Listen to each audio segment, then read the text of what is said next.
बिस्मिल्लाहिर्रहमानिर्रहीम। Welcome to get all in one YouTube channel. जी मैं डिस्कस करने जा रही हूँ FIA के कुछ पास्ट पेपर्स जो कि MCQs कलेक्ट किए गए डिफरेंट स्टूडेंट से। और चलते हैं जी फर्स्ट MCQs की तरफ जो कि GK पोर्शन में से है और करंट अफेयर्स में से। फर्स्ट MCQs है जी, Muslims were martyred at the battle of Mutah. तो कितने मुस्लिम्स जो से हैं वो बैटल ऑफ मोता में शहीद हुए थे। तो आपने याद रखना है जंगे मोता में 12 मुस्लिम्स जो से हैं वो शहीद हुए थे। और फिर उसके बाद आप इसकी सेंचुरी याद रख सकते हैं, ये हुई क्यों थी और इसके रीज़न भी याद रखने हैं। और इसमें मेजर जो कमांडर थे वो हज़रत मतलब ज़ैद बिन हारिस थे। और इसके रिगार्डिंग जो है इंफॉर्मेशन आपने ज़रूर देखनी है। इससे आपको ये पता चलता है कि इसमें कौन सी डोमेन डिस्कस हो रही है, उसमें बैटल्स आपने अच्छी तरह से देखनी है। बदर उहद जितने भी बैटल्स हैं उनके ईयर्स याद रखने हैं और उनमें नंबर ऑफ़ जो मार्टर्स हैं, शहीद हैं, वो भी आपने याद रखने हैं। नेक्स्ट हम मूव करते हैं अपने नेक्स्ट MCQs की तरफ, that is Bolan pass is located. तो बोलान पास जो है वो बलूचिस्तान में लोकेटेड है। बेसिकली जो है बलूचिस्तान से शुरू होकर ये अफ़गानिस्तान में एंटर होता है और ये एक मेजर लिंकेज पॉइंट है बलूचिस्तान और अफ़गानिस्तान के दरमियान। तो आपने डिफरेंट पासेस को भी याद रखना है, जैसे कि खुजाक पास है, शंदूर पास है, ठीक है। और जैसे खुंजाब पास बहुत इंपॉर्टेंट है कि पाकिस्तान और चाइना के दरमियान में कौन सा पास है, तो ये पासेस में से आपने MCQs को देखना है। नेक्स्ट आपके पास है लार्जेस्ट मक्की सूरा ऑफ कुरान कौन सी है, तो वो है जी सूरत अल अराफ। अब इसमें बहुत से स्टूडेंट जल्दी में सूरत अल बकरा लगा सकते हैं, ठीक है, लेकिन आपने ये देखना है कि इसमें कौन सी सूरा की बात हो रही है, मक्की सूरा की, ठीक है जी। तो मक्की सूरा की बात हो रही है तो इस केस में सूरत अल अराफ कौन सी है, वही जो है वो लार्जेस्ट मक्की सूरा है। नेक्स्ट मूव करते हैं, हु रोट मैकबेथ। तो जी मैकबेथ जो है वो एक शेक्सपियर्स की ही राइटिंग है और इसने 1606 में इसको लिखा गया था।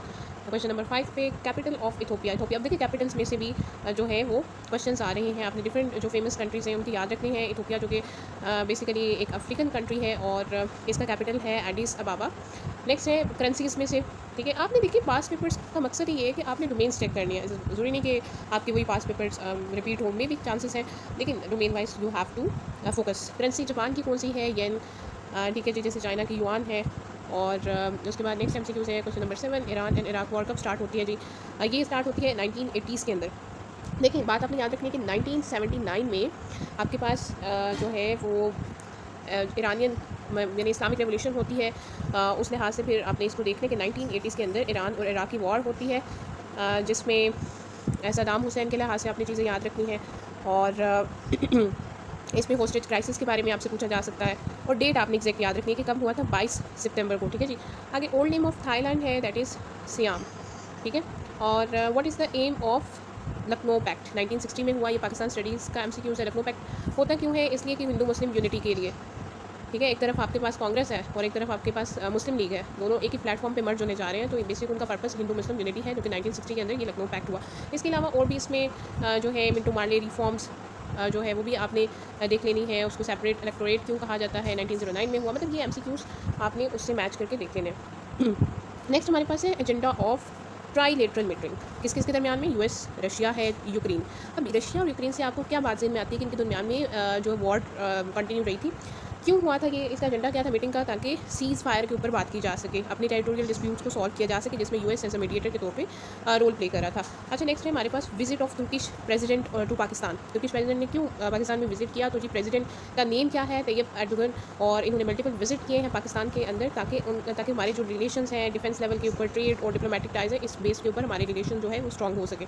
12 MCQs है कि सार्क को कब एस्टेब्लिश किया। अब देखिए डिफरेंट ऑर्गेनाइजेशंस हैं, अगेन मैं आपको कह रही हूँ आपने डोमेन्स देखनी है, ऑर्गेनाइजेशंस हैं, उनके हेडक्वार्टर्स आपने देखने हैं। सार्क जो है उसकी डेट ऑफ एस्टैब्लिशमेंट इज़ 1985, ठीक है जी। और SAARC stand for South Asian Association for Regional cooperation.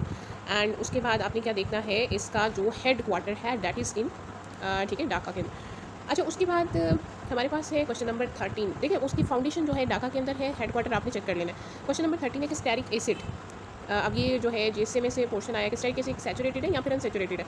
तो स्टेरिक एसिड आपके पास चूँकि इसके अंदर डबल बॉन्ड नहीं है, तो दैट मीन्स कि it is a feature of a saturated fat, कि इसके अंदर सिर्फ और सिर्फ कौन से बॉन्ड्स होंगे, सिंगल बॉन्डेड एटम्स होंगे। तो इसमें ये फिर आपने याद रख लेना है। नेक्स्ट हमारे पास है कि एक फेमस बुक है सीरत ऑफ होली प्रॉफिट के ऊपर, तो मतलब इससे रिलेटेड कोई MCQs आया था। तो देखिए मौलाना मादूदी की बुक है, ठीक है। वैसे तो टुवर्ड्स अंडरस्टैंडिंग द इस्लाम भी है एक बुक, और सीरा के ऊपर और भी उनकी बुक्स हैं। तो बेसिक अंडरस्टैंडिंग ऑफ इस्लाम पे उनकी बुक है, लेकिन मैं अभी एग्जैक्ट नहीं बता रही। सीरत के ऊपर में भी ये ऑप्शन इसका हो सकता है। वैसे शिबली नुमानी ने भी बहुत सी बुक्स लिखी हैं, ये डिपेंड करते हैं कि वहाँ पर स्टूडेंट को किन जो है मल्टीपल चॉइस का ऑप्शंस का जो है वो एक्सपोजर हुआ है। आगे नेक्स्ट इस्लामिक स्टडीज़ में से है कि सहाबी के बारे में पूछा गया था, कुछ एस्ट्रोनॉमर्स, फिर कुछ पर्सनालिटी के, यानी कि ये एमसीक्यूज़ जो है वो क्लियर नहीं है, लेकिन चूँकि आपको एक हिंट दे दिया गया है तो फिर आप इन डोमेन्स को मस्त देखें। तो कौन सी सूरह है जो कि एक दुआ के साथ ख़त्म होती है, तो दैट इज़ सूरत अल बकरा। देखिए सूरत बकरा की आयत जो है आमन रसूल बिमा उनज़िला इलैहि, ये वहाँ से स्टार्ट होती है और आगे एक दुआ आती है, रब्बना ला तुआखिज़ना इन नसीना व अख़्ताना। ठीक है, कि मतलब अल्लाह ताला से इसमें दुआ मांगी जा रही है कि मतलब हम पे वो रब्बना ला तुआखिज़ना इन नसीना अव अख़्ताना, कि अगर हमसे भूल चूक हो जाए तो हमसे मतलब एक सख्त जो है वो उस चीज़ का मतलब होता है ना कि आपसे बदला ना लिया जाए, तो ये हम अल्लाह ताला से दुआ मांगते हैं कि अल्लाह ताला हम पे रहम फरमाए। तो आगे नेक्स्ट है जी, देखिए मेनली फॉरगिवनेस के लिए है, ईजीनेस के लिए है। नेक्स्ट है OIC का जो सेक्रेटरी जनरल है, आपने सेक्रेटरी जनरल्स भी देख लेने डिफरेंट ऑर्गेनाइजेशंस के। वैसे OIC चूँकि इस्लामिक कंट्रीज से लिंक्ड है, तो इसके जो सेक्रेटरी जनरल हैं वो हैं जी हुसैन इब्राहिम ताहा। ठीक है जी। और नेक्स्ट हम देखते हैं मलेरिया किस बैक्टीरिया किस माइक्रो ऑर्गेनिज्म से काज होती है, that is plasmodium parasite, that is a protozoa, that is not a bacterium. So इसमें इतनी डीप आपको जाने की ज़रूरत नहीं। फिर इथाइन का फॉर्मूला आ जाता है, बहुत बेसिक फॉर्मूला है इथाइन का जी, और इथाइन में basically C triple bond C होता है। ठीक है जी।